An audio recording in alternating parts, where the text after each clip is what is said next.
A Polícia Federal liquidou completamente o argumento e também a tese da defesa de Bolsonaro que todas as manifestações em favor de Bolsonaro elas eram espontâneas, porque a nova fase da Operação Lesa Pátria prendeu 13 empresários que financiaram os atos antidemocráticos. Nenhum deles é um figurão conhecido como Luciano Heng ou Meir Nigre, mas a vez dessas pessoas também vai cair.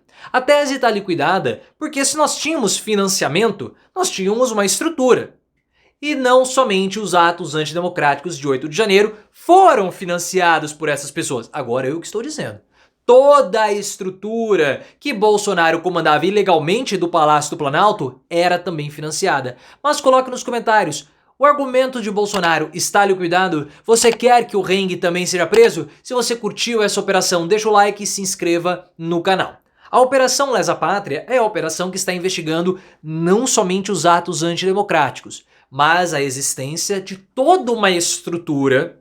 E quando eu falo estrutura, eu falo algo organizado, uma organização mesmo, com cargos, funções e papéis, que tinha como objetivo atacar as instituições republicanas e abolir o Estado Democrático de Direito. Essa é a tese do Alexandre de Moraes, que vai prender todos os envolvidos, não somente com os atos antidemocráticos, mas até pessoas que estavam envolvidas no inquérito das fake news, que foi fundido ao inquérito das milícias digitais, também serão punidos, mesmo que eles não tenham participação direta no 8 de janeiro. E você vai entender tudo isso. Essa operação da Polícia Federal deflagrou busca e apreensão em mais de 20 alvos e 3 empresários foram presos. Empresários, pessoal, que financiaram os atos antidemocráticos, pelo menos o QG do Exército lá em Brasília, dando dinheiro, dando estrutura, alimentos para que aquelas pessoas continuassem ali, fomentando um tipo de levante e uma ideação para a tomada ilegal do Estado. Ah, mas o que o Bolsonaro tem a ver com isso? Tudo. Por quê? Porque essas pessoas, esses financiadores, mantinham ou davam a estrutura ou suporte para que aquelas pessoas continuassem fazendo pressão em frente ao QG do Exército. As lideranças do acampamento conversavam com Walter Braga Neto, que ficava alojado no comitê de campanha do Bolsonaro financiado pelo PL. Então você percebe toda a relação? É claro que alguns figurões, do bolsonarismo, empresários conhecidos como Meir Nigre e também o Luciano Heng, não caíram nessa operação. Foram só empresáriozinhos pé de chinelo, comparados com o patrimônio do Heng, de um Meir Nigre. Mas eles vão ser os próximos alvos, porque um áudio do Mauro Cid mostrou que esses empresários pressionavam Bolsonaro a dar um golpe de Estado.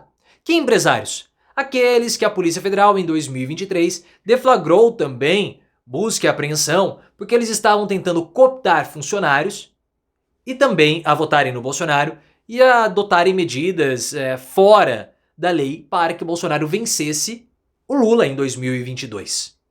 Tanto que o Bolsonaro tinha uma relação próxima com esse Meir Nigre, o Meir Nigre disparava as notícias falsas que eram compartilhadas pelo Bolsonaro e foi o Meir Nigre o fiador da indicação e nomeação do Augusto Aras para ser o PGR lá na época do Bolsonaro ainda. Então, Heng, Nigre, todos eles vão cair. Essa operação da Polícia Federal, pessoal, ela liquida a tese de que os movimentos em favor do Bolsonaro eram espontâneos. Segundo a percepção do Josias de Souza do UOL, e eu concordo. Porque há todo um apanhado histórico antes do 8 de janeiro. As pessoas não foram até Brasília e realizaram o 8 de janeiro. Não foi assim. Nós tivemos ataques para desmoralizar, na sequência, Ataques para desmoralizar o TSE antes do primeiro turno. Depois nós tivemos ataques para desmoralizar a vitória de Lula e a contagem dos votos. Houve o 12 de dezembro, que foi o ataque à sede da Polícia Federal. Nós também tivemos o ataque à subestação de energia em Brasília, que não deu certo, ainda bem. O bloqueio das estradas, o acampamento do Exército e também os atos antidemocráticos. Então nós temos uma sequência de fatos. E tudo isso é caro. Alguns podem ter sido isolados? Sim, mas não todos. Para manter pelo menos a estrutura do acampamento, aquilo era caro. Era necessário um patrocínio ou um financiamento. Então se você tem dinheiro alocado, distribuído, você tem uma estrutura, você tem uma orquestração para aquelas coisas acontecerem. Então falar que era espontâneo, não era. E a principal tese da defesa de Bolsonaro, portanto, cai. Porque uma das desculpas que o Bolsonaro está, ou vai dizer, ou já está dizendo, é que aquelas pessoas agiram de modo autônomo, espontâneas. As pessoas foram lá por livre e espontânea vontade e acabaram atacando a Praça dos Três Poderes, destruindo tudo. Só que com essa operação na Polícia Federal, acaba essa tese. Porque nós vimos que aquelas pessoas, elas eram fomentadas, elas eram mantidas com dinheiro. O Bolsonaro poderia ter feito alguma coisa? Sim, poderia. Porque se o ato não é espontâneo, se o ato é organizado, havia uma forma de influenciar. E como o Bolsonaro poderia influenciar? Mandando as pessoas embora. Ele não fez. Ah, você está forçando uma barra. Não é forçação de barra. E por quê, pessoal? Porque se você tem uma organização disso, você tem papéis. Papéis. O Bolsonaro chefiava uma organização dentro do Palácio do Planalto, uma organização criminosa, que atuava para atacar as instituições, não somente depois da eleição, mas antes. Porque gabinete do ódio, empresários e agentes do próprio governo atacavam o Ministério da Saúde na época da pandemia. Do mesmo modo que atacaram o TSE. Então você tem uma estrutura, inclusive com dinheiro, porque tinha patrocínio ali. O que nós temos que entender é o grau e o quanto de dinheiro público e privado foram utilizados para o financiamento disso tudo. Porque um áudio divulgado do Mauro Cid mostra que ele promete 100 mil reais para um militar. Esse dinheiro veio de onde? Esse dinheiro vinha desses empresários? Esse dinheiro vinha da presidência da República, ou seja, dinheiro público? Ou esse dinheiro vinha de outros empresários mais graúdos? É algo que precisa ser esclarecido.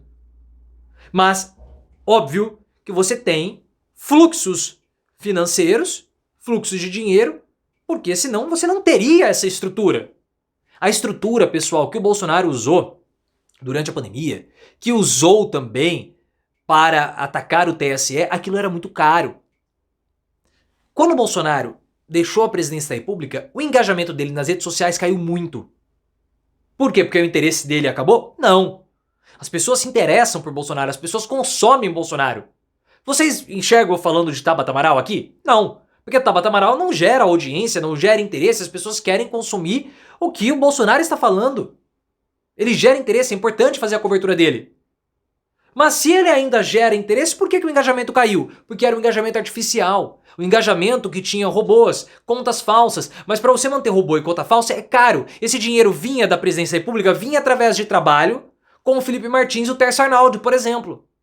Mas é muito possível que tinha uma estrutura de empresários, talvez o Heng, o Nigre, financiando tudo isso. E é o ponto que precisa ficar esclarecido.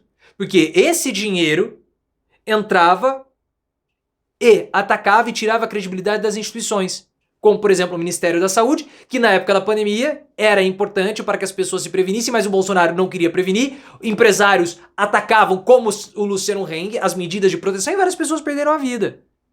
Então são essas perguntas que precisam ser respondidas. Qual que era a proporção de dinheiro público e dinheiro privado e os interesses nesse financiamento. Eles tinham algum tipo de benefício ao financiar o Bolsonaro, a sua estrutura e os atos antidemocráticos? O Jair Renan, o filho dele, foi acusado de lobby indevido. Empresários procuravam o Jair Renan, faziam ali permutas com ele, vamos fazer uma reforma no seu escritório, vamos te dar um carro, né, que fica com o seu empresário, uma coisa assim. E eles tinham acesso facilitado ao Ministério do Desenvolvimento Regional, com o Rogério Marinho, que hoje é senador. Então são pontos, pessoal, que precisam ainda ficar esclarecidos, porque nós sabíamos, havia uma estrutura. Essa estrutura atacou e atuou durante todo o governo Bolsonaro. Mas quem financiava isso? Essas investigações têm tudo para mostrar e revelarem a verdade. E conhecereis a verdade, e a verdade vos libertará.